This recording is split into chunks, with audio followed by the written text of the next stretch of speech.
time to learn some techniques. Here's the techniques that we are going to go through. This is my absolute favorite part. Negotiation, I think, is the coolest thing ever. I want to teach you 6. 6 out of my 52. Let's start off by my all-time favorite, probably the one I've gotten a bit of a reputation for across the country to go around and train it, and you'll see why in a minute. It's a weird one. The first technique I want to teach you is called flinching. Flinching is a very important negotiation technique that I use throughout the process. Flinching means that anytime anybody says any number to you whatsoever, I want you to act like you were physically assaulted by that number. Anytime anybody says any number to you whatsoever, act like you were physically attacked by that number. Lisa, say a number. 5,000. 5,000! Woo!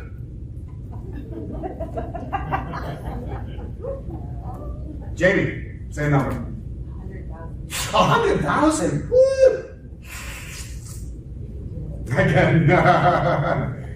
How did you feel when I flinched? Like I was wrong. Like she was wrong. Oh. How did you feel when I flinched? Challenged. Interesting. She felt she was wrong. She felt she was challenged on what? A random number. I didn't say give me a price. I didn't say tell me how much the car is or how much. It was literally just say a number, and you immediately felt a little bit off about your own number. Ladies and gentlemen, that is a hyper predictable way that people feel when you flinch at their number. So the next time a motivated seller, when you ask how much you want for the property, they say a number, what do? Flinch. How do you flinch? Act like you've been electrocuted. There's yes. Because the first thought then in their mind is, well, there's something wrong with my number. It's probably too high. What does that do immediately? Puts downward pressure on the price. Yes. And it got the ball rolling. Oh, yes. Very cool that way, right? Does flinching work if you're not face to face? Yeah, it does. It does. It absolutely does. I'm going to pick on somebody else. Kyle, I'm going to call you on the phone, okay? Ring, ring. Hello. Hey, Kyle, how you doing? Good, man. Good. Great, thanks. Hey, Kyle, say a number. 27,000. 27,000? Yikes. How'd you feel? Probably got us too high. You were too high. Could you see my face? No, we're on the phone. Does it still work? The verbal flinch is every bit as powerful. So if you're dealing with a lot of out-of-state owners like I do, you never meet them, it doesn't matter, it still comes across that way. Now wait a minute. Normally this time, there's a millennial that raises his or her hand and says, Tom, how do I flinch in a text message? Does it still work in a text message? Yes, it does. Yeah, emojis are weird. I don't understand emojis personally. I avoid them. I just think of them. I don't like them. But I will write back, yikes! Exclamation point.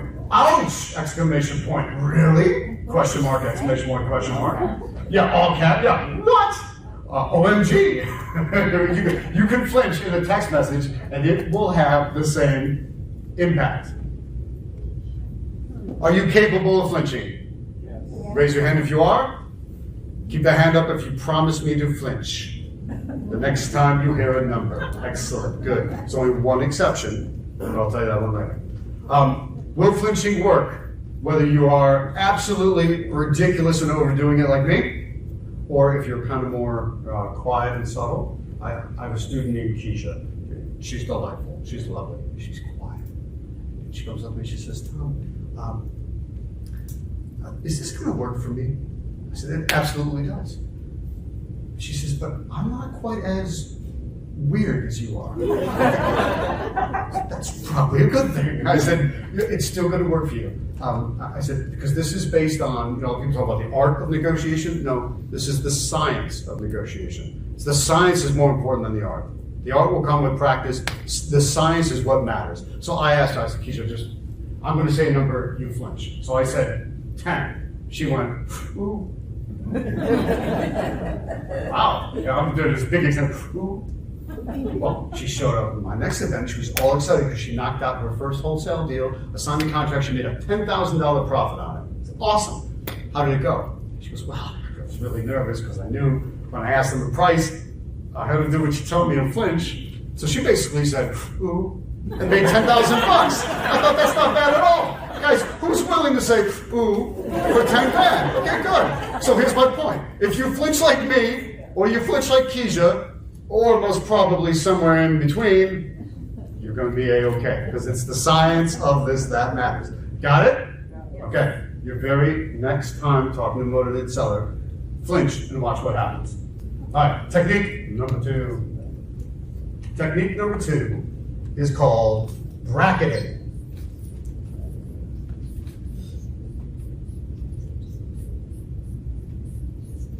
Bracketing. What on earth does that mean? All right, here's bracketing. Where do we tend to meet? In the middle. What's more fair than that? We met in the middle. All the minds came together. We met in the middle. Okay, well, we know that generally is what happens. We meet in the middle. So here's what bracketing means. Engineer where the middle is. Let's make the middle to be exactly where we need it to be and where we want it to be. That's bracketing. What do I mean by that? Well, you have a target price. You know there's a price, and we'll work through the formula, so I'll figure this out on Saturday, but we know there's a price where that's going to work for you. So we need to get there. So when you ask them how much they want for the property, they give you a number. It's almost always higher, right? Okay, well, how much higher is it? That's their asking price. How much higher is that than where we need to be? Let's take that amount and go and start the same amount below. So we want to be the same amount below the target price as they are above the target price. That's bracketing. So we've made our target the middle, artificially. Okay? So let's just put an example out there. Let's say we need $150,000. If we can get this property for 150 grand, we would make money. In this theoretical example. Got it? So if I say, how much you asking for the property, and the seller says 200,000, what do we say? What? What do we say first? Yeah, thank you. Karen wins. Kim, give Karen a special present tonight. She's doing good. Yes, but we say, whoa, 200,000. Yeah, first we would flip. These are all stackers. The negotiation stack for a reason. How we put the stacking is, yeah. So we would say 200,000, but fine. This seller is $50,000 above where we need to be. We're supposed to be at 150. She's at 200. Okay, that's 50 grand high. So where do we start? 100,000. Oh, except wait a minute. I would never offer $100,000 on that property. I would, however, offer $103,579. Do you know why? Because specific numbers is a very important negotiation technique. I can't spell, just so you know. Specific numbers. Specific numbers. Yep. Never offer a nice old round, regular old number on a property. Make it something hyper specific. So I would never offer 100,000, but I would offer 103,579. Because how does that come across to you guys? You've really done your research. I've really done my research. I've really thought about that number, haven't I? Have I? No, I pulled it out of thin air. Or arguably, somewhere else. But yeah, that's it. It's make a number up that is hyper-specific because then it looks like it's scientifically calculated. It looks like you're really crunching numbers through a spreadsheet. It looks like you really thought about what's going on in that number. So your offer, your very next offer you make to somebody with a hyper-specific number is taken exponentially more seriously. You understand that? If you don't believe me, try it. Try it tomorrow. Make some calls. try to make specific offers, watch what happens. Remember, it's your starting offer. We still don't want them saying yes right out of that, right out of the gate, right? But we want to, it'll become more believable. Who here is old enough to remember Ivory soap commercials? How pure was Ivory soap? 99 and 44. Bingo. Yeah, it wasn't 99.9, wasn't 99, it wasn't 100. It was 99 and 44 100ths. Was it? No. I don't know. Beats me. But I'll tell you, when they tell me 99 and 44 100ths, I'm thinking of a bunch of scientists standing there in lab coats with beakers and doing chemistry, figuring out the exact amount. Honestly, it was probably just the long-haired dude in the marketing department. Right? That's all it was. There wasn't anything. So because it was that specific of a number, we tend to believe it a lot more. If they said 99 or 99.5 or 100, you would believe it less. But that weird specificity goes a long way. So what are you going to do on your next offer? Be super specific. Does that cost you anything to do? No. No. It costs you absolutely nothing to do. So why wouldn't you do it? That's it. Right? It works, so let's do it. All right, so we got flinching, bracketing, specific numbers. Have they ever flinched back? Do they ever flinch back? Yes. Not intentionally, though. Sometimes they're just kind of surprised. You know, how'd you come up with that? 103,579? How'd you come up with that? That's a flinch. They didn't mean to do it, they just kind of did it naturally.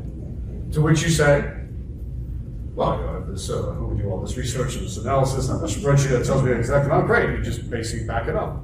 I mean, you do look up at comps and stuff, don't you? So it works.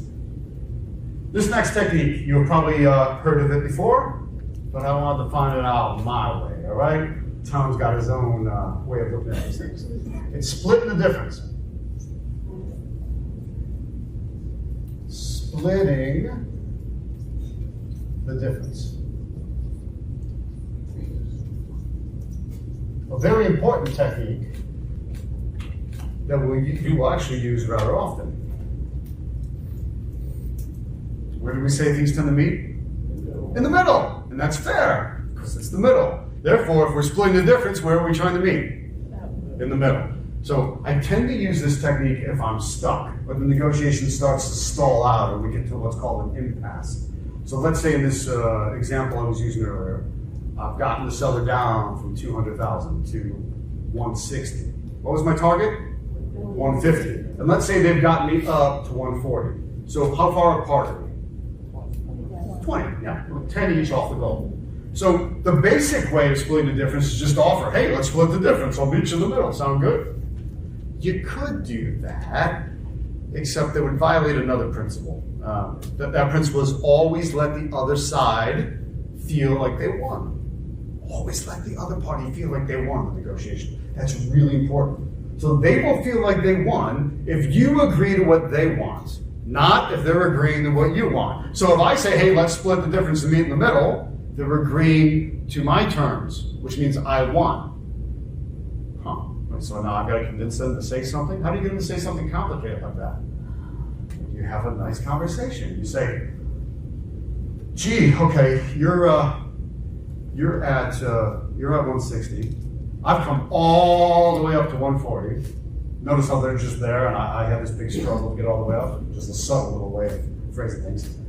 We're so close. It'd be such a shame to have come this far together and not be able to do a deal, not be able to do business together. We're so close. Isn't there anything we can do?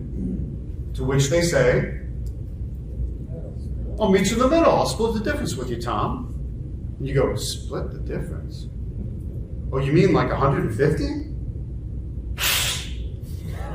Flinch. It's all stackable, right? It's a negotiation stack. Oh, I might be able to do that, but I need to check with my people, the senior people in my office, my inspectors, my underwriters, my buyers, right? You need to check with, the name of this gambit is called higher authority. You need to check with your higher authority. You gotta check with somebody else. Am I checking with somebody else? Notice what was the same there. I need to check with my buyers. my inspectors, the people in my office, my team. What's the same about all those words? Plural, thank you. Oh yeah, we're over-exaggerating the S. Because they're plural. If you say, hey, I need to check with Joe, well, okay, what are they going to say? Yeah, well, yeah, let Tom get out of my way, let me talk to Joe, because Joe's clearly the decision maker. So instead, you don't want that to happen. You want to make sure this is some sort of group that you can't quite get together. You know, that you're the only one that could convene this council to talk about the deal. That's a very good thing, because that lets you, it lets you remain calm in your negotiation. You can't get pinned down for an answer, because you got to check with the team. Make sense? It also makes you seem a lot more like them. Because dealing with an investor can be a little bit intimidating. All these things they hear about these big bad investors on TV, it's a little intimidating. But wait a minute, what if they're just like you now, right? You're just like them. What do most people do for a living? They work for somebody else. So now you're saying you work for somebody else too, and there's this group, yeah, but great. It's made you very human and approachable. Got it? Higher authority. Very important in your negotiation. One more for this evening. Let's do a test drive pose.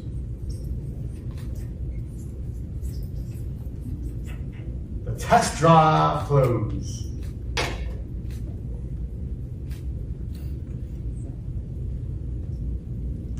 Give them a chance to think about it. So people, you're sitting there waiting for the answer. Give me an answer, give me an answer. It's intimidating, it's a little weird. Back off for a little bit. Let them test drive it around. Like if you go to buy a car. The smart car dealer says, take it for a while. Sometimes, let's say it's a Friday, they go, you know what? Why don't we leave the dealer tags on it for a couple of days? We won't draw up the paperwork until Monday. Why don't you take the car home, see how it feels in the driveway, in the garage, drive it around a little bit, you know, don't drive across the country, but, you know, drive locally and you're fine. They're giving you an opportunity to do a test drive. Because now you feel, what, you really going to return it? It's been home, your neighbor saw it, everyone's getting jealous, you're feeling comfortable in the car. Because you gave them the opportunity to say no, what are they more likely to say? Yes. You give them the opportunity to say no, they're much more likely to say yes. That's a test drive close. How do we use this with motivated sellers? What do you think? Sleep on it for a couple days. They're not quite ready to say yes yet? Here, why don't we draw up this contract and make it, you know, an offer valid for the next couple of days? Or wait a minute, is there someone you want to talk to about this? Oh, I see your nephew's in law school, you'd like to have him look it over? Okay, great. Oh, your daughter's an attorney, you want to have her look it over? Great. Well, here, when do you think you'll be able to talk to that person? By Wednesday? Okay, then why don't we make this contract valid as long as it's signed before Wednesday at the close of business, 5 p.m. Like, okay, great. Will they go and talk to that person? Maybe. Who knows? Who cares?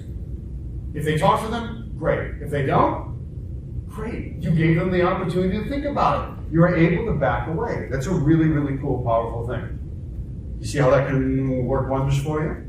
Step away from the person for a little bit and give them some breathing space.